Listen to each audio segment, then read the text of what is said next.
Magandang umaga Pilipinas, mula rito sa Pag-asa, narito na ang latest sa lagay ng ating panahon. Bagyong Auring patuloy ang paglapit sa ating landmass. Alas 4 po ng umaga kanina, huli po yang namataan ng Pag-asa sa layong 125 kilometers east-southeast ng Hinatuan, Surigao del Sur. Taglay po nito ang lakas ng hangin nga abot ng 55 kilometers per hour at pabugso nga abot naman ng 70 kilometers per hour.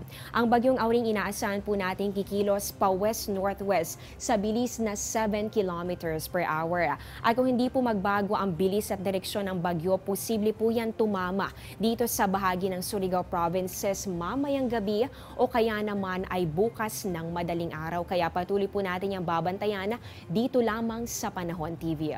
Kasabay pa rin po ng pag-iral ng bagyo, ito namang presensya nitong northeast monsoon o yung hanging amihan na umaabot pa rin dito sa northern hanggang dito po yan sa may Central Luzon. At sa ngayon naman po, nadagdagan pa ang mga lugar na nasa ilalim ng Tropical Cyclone Warning Signal number 1. Kaugnay pa rin yan ng patuloy na pagkilos ng Bagyong Auring. Kabilang po dito ang Bohol, Siquijor, Negros Provinces, Southern Leyte at Cebu. Nasa ilalim rin ng signal number 1 ang Agusan del Sur, Agusan del Norte, Surigao del Sur, Surigao del Norte at Siargao Island. Kasama rin dito ang Dinagat Province, Misamis Oriental, Misamis Occidental, Bukidnon at Camiguin.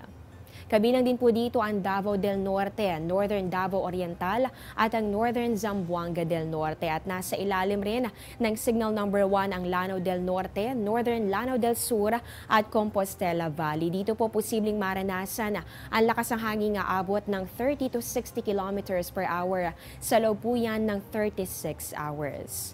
Inaasahan din po natin ang mga pag-ulan na may kasamang bugso ng hangin, partikular na dito sa bahagi po ng Caraga, Northern Mindanao, probinsya po ng Davao del Norte. Ganon din po dito sa may Northern Davao Oriental, Compostela Valley, pati na rin po dito sa bahagi ng Bohol, Siquijor at maging dito sa bahagi ng Southern Leyte. Inaasahan naman po natin sa natitirang bahagi pa ng Visayas, yung maulap na kalangitan na magdudulot ng katamtaman hanggang sa paminsan ng malalakas na pag-ulan na may kasama rin na mga pulu-pulong pagkidlat pagkulog. Magiging maulap rin ang kalangitan na may kasamang mahina hanggang sa katamtamang pag-ulan at mga pulu-pulong pagkidlat pagkulog dito yan sa lalawigan ng Palawan, Bicol Region at ganoon din dito sa natitirang bahagi pa ng Mindanao.